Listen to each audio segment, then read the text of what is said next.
kecha kechroq keldingmi? Do'stim Shokir Nexia olibdi. Shunga do'stlar bilan o'tirdik. Shunga kech qolib ketdim. Dada, men ham Rossiyaga ketishim kerak. Nima bor Rossiyada?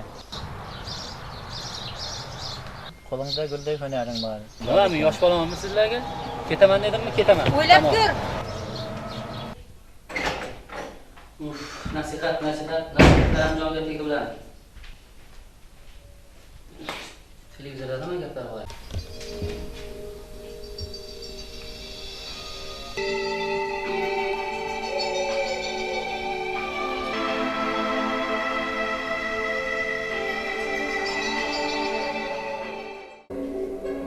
Aholining islom diniga bo'lgan katta qiziqishidan foydalanib, ayrim davlatlarning g'arazli geosiyosiy va geostrategik intilishlarining natijasida qo'poruvchilik maqsadini ko'zlagan turli oqim va yo'nalishlarga mansub xorijiy da'vatchilar mintaqaga o'z g'oyalarini olib kela boshladilar. Asosiy maqsadi bo'lgan Hizbut Tahrirning rasmiy faoliyat ko'rsatishi deyarli barcha mamlakatlar, jumladan arab davlatlarida ham taqiqlangan.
Sizlar bugundan e'tiboran Iroq Sham davlati askariy hisoblanib safga qo'shildingiz. Endi sizlarning ota-onangiz, vataningiz men bo'laman. Barcha buyruqlarimga so'zsiz bo'ysunasizlar. Bo'ysunmagan qattiq jazolanadi. Xoinlarga oramizda o'rin yo'q. Ularning jazosi faqat o'lim bo'ladi. Tushunarlimi? Biz yer yuzida islom xalifalik davlatini tashkil qilamiz. Bu yo'lda g'ayridlarga qarshi jihad qilamiz. Jihad qilamiz. Jihad qilamiz.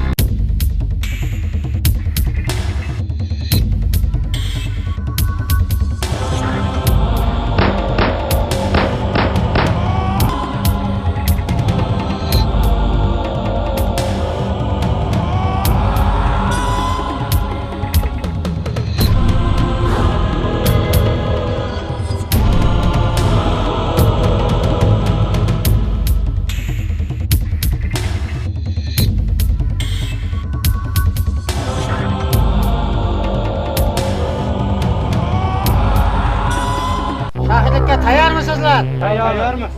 Yo'q, men qarshiman. Nima uchun? Men ota-onamga, yurtimga, farzandlarimga qurol ko'tara olmayman. Demak, sen xoinsan. Sen birodarlaringga xoinlik qilding. Xoinning jazosi faqat o'lim. Hammaga saboq bo'lsin. Xoin faqat o'limga mahkum.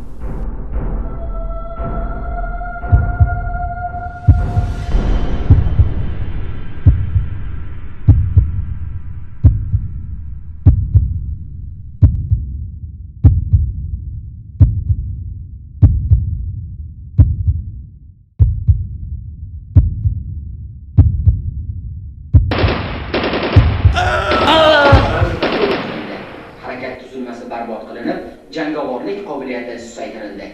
Moddiy rag'batga muhtoj bo'lgan kishilarga iqtisodiy yordam ko'rsatilib, ular ish bilan